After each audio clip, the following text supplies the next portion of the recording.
હવે આપણે શીખીશું કે કોઈને ઈમેલ કેવી રીતે મોકલવામાં આવે છે. પોતાનું ગૂગલ મેલ એકાઉન્ટ ખોલો અને કમ્પોઝ ઓપ્શન પર ક્લિક કરો.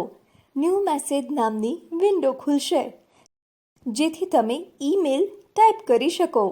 તમે જે વ્યક્તિને ઈમેલ મોકલી રહ્યા હો તેનું ઈમેલ આઈડી ટુ નામના ફિલ્ડમાં ટાઈપ કરો.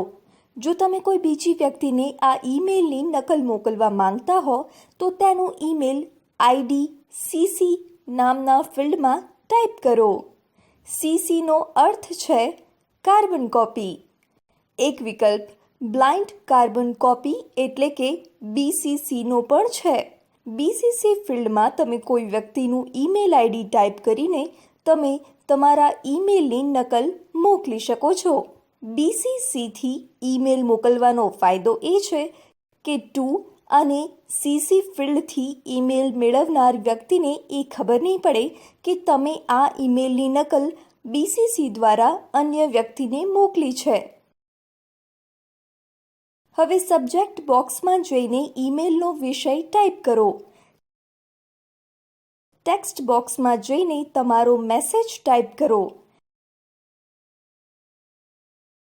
જો તમે તમારા ઈમેલ મેસેજ સંબંધિત કોઈ ફાઇલ, ફોટો કે ઇમેજ જોડવા ઈચ્છો તો અટેચ ફાઇલ્સ નામના વિકલ્પ પર ક્લિક કરવાનું રહેશે. તે ફાઇલ કમ્પ્યુટરમાં જે ડ્રાઈવ અને ફોલ્ડરમાં છે તે ફોલ્ડર ઓપન કરો. ઇચ્છિત ફાઇલ સિલેક્ટ કરો અને ઓપન ઓપ્શન પર ક્લિક કરો.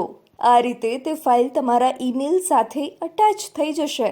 હવે ઈમેલ મોકલવા માટે સેન્ડ બટન પર ક્લિક કરો.